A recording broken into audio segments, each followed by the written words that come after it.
बच्चों, कक्षा 6 विषय गणित और प्रश्नावली अपनी दूसरी चल रही है, तो उसका अपने 2.3 पार्ट कर रही हैं।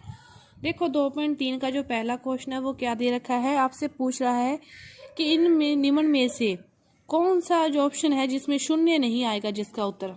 अब देखो अपने हल करके देखते हैं सभी को। पहला क्या दे रखा है, 1 + 0। 1 + 0 है तो 1 में 0 को जोड़ेंगे तो क्या आएगा, 1 ही आएगा।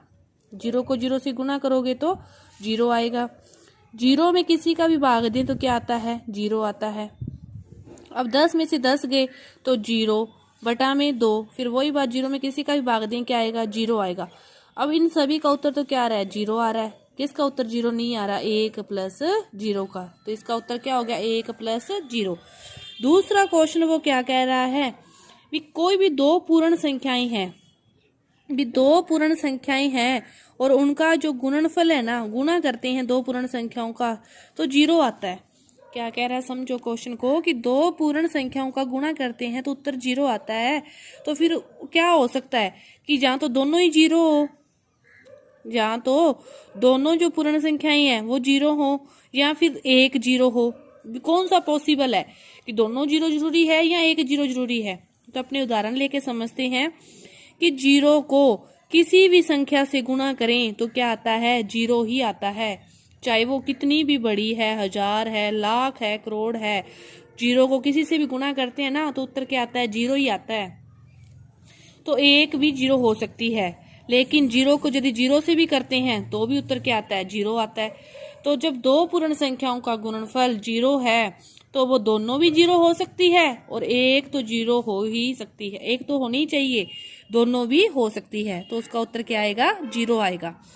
जो तीसरा क्वेश्चन है वो इसका थोड़ा सा उल्ट कह रहा है। वो क्या कह रहा है कि जब दो पूर्ण संख्याओं को गुणा करते हैं, जब दो पूर्ण संख्याओं को गुणा करते हैं तो उत्तर क्या आता है, 1 आता है। फिर वो पूछना चाहता है अब कि दोनों ही 1 हो तो 1 आएगा, भी दोनों ही 1 हो, या फिर 1 1 हो तो उत्तर 1 आएगा। अब देखो दोनों ही 1 हो तो 1 को 1 से गुणा करेंगे तो अपने पास क्या आएगा, 1 ही आएगा। लेकिन 2 को 1 से करेंगे तो 2 आएगा, 6 को 1 से करोगे तो 6 आएगा, 10 को 1 से करोगे तो 10 आएगा। तो कब 1 आएगा, जब दोनों ही 1 हो। 1 तो तब ही आएगा अकेला, लेकिन चाहे तो दोनों 0 हो तो 0 आएगा, चाहे एक 0 हो तो भी। 0 में कैसे भी हो सकता है, दोनों स्थितियां हो सकती है, भी एक संख्या 0 हो चाहे दोनों संख्या 0 हो, लेकिन 1 आने के लिए दोनों ही 1 होने जरूरी है, फिर ही उनका जो गुना करेंगे अपने पास 1 आएगा। इसके बाद जो अगला क्वेश्चन है चौथा, वो कह रहा है वितरण नियम का प्रयोग करके गुना करो। अब देखो चौथा क्वेश्चन देखते हैं अपने कि कैसे हल होगा। चौथा क्वेश्चन आपको, चौथा क्वेश्चन दे रखा है 728 गुना 101। वितरण नियम का प्रयोग करना है। तो देखो 728 को वैसे का वैसे लिख दिया, 101 को क्या लिख सकते हैं, 100 + 1। अब इसको इससे गुना करोगे तो 728 गुना 100 प्लस, फिर इसको इससे करेंगे तो 728 गुना 1। इस प्रकार इसका हल करना है कि पहले इधर वाली संख्या को इस रूप में लिखना है। अब देखो इसको लिखेंगे तो 728, 2 0 लगी, ये 728 का 728। अब इनका योग कर देंगे, 8 2 7 8 15, 2 1 3 700। इतना आपका क्या आ गया, उत्तर आ गया। वितरण नियम का प्रयोग करके इस प्रकार हल करना। अगला जैसे क्वेश्चन है दूसरा, वो क्या है 54 37 गुना 1001।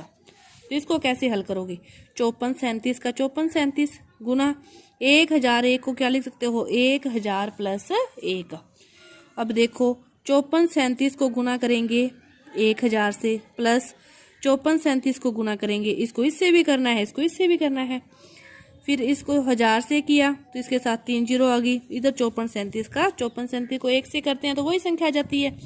इनका योग कर दोगे, 7 3 4, 7 5 12, 3 1 4 4 5, ये आपका उत्तर आ गया। मतलब वितरण नियम का आप किसी भी एक संख्या के टुकड़े करो प्लस में, फिर दूसरी संख्या को उन दोनों से गुना करके उनका क्या कर दो, योग कर दो। ये क्या है, आपका वितरण नियम है। जो चौथा क्वेश्चन है उसके सारे इस प्रकार आपको हल करने हैं। पांचवा क्वेश्चन देखो, आपको एक दे रखा है इस प्रकार, इसका उत्तर आया 9 2 8, यहाँ पे भी 2 कर दिया तो इसका उत्तर आया 9 8। फिर 1 2 3 गुना 8 प्लस यहाँ पे भी 3 कर दिया तो इसका उत्तर आ गया 9 8 7। फिर यहाँ पे 4 किया तो इसका जो उत्तर आया वो कह रहे आ रहा है यहाँ पे 6 आ गया। जैसे जैसे इधर संख्या बढ़ा रहे हैं ना, इधर देखो 1 2 3 4 5 होगी, तो यहाँ पे भी 5 होगी, तो यहाँ पे भी वो क्या कह रहा है, एक संख्या और ऐड होगी। अब वो कह रहा है इसको आगे और बढ़ाओ। अब आप समझो कि 1 था तो एक अकेली संख्या थी, यहाँ पे 2 हो गया तो यहाँ पे 8 आ गया, यहाँ पे 3 आया तो यहाँ पे 7 आ गया, 4 आया तो 6 आ गया, 5 आया तो 5 आ गया। अब अपने आगे बढ़ाएं इसको, 4 5 6 करें, यहाँ पे 6 कर दिया तो ये इतना तो आएगा ही, 9 8 7 6 5, तो इससे फिर आगे वाली संख्या यहाँ पे 4 आ जाएगी। 6 के बाद अब इसको अपने और बढ़ाएं, आगे 7 कर दें, 7 कर दिया तो 9 8 7 6 5 4, तो यहाँ पे क्या आ गई, 3 आ गई। इसी प्रकार इसको और आगे बढ़ाते, कितना ही बार बढ़ाते रहो, बस समझने की आपको जरूरत है। 8 कर दिया तो फिर इससे एक और पीछे वाली संख्या 2 आ जाएगी।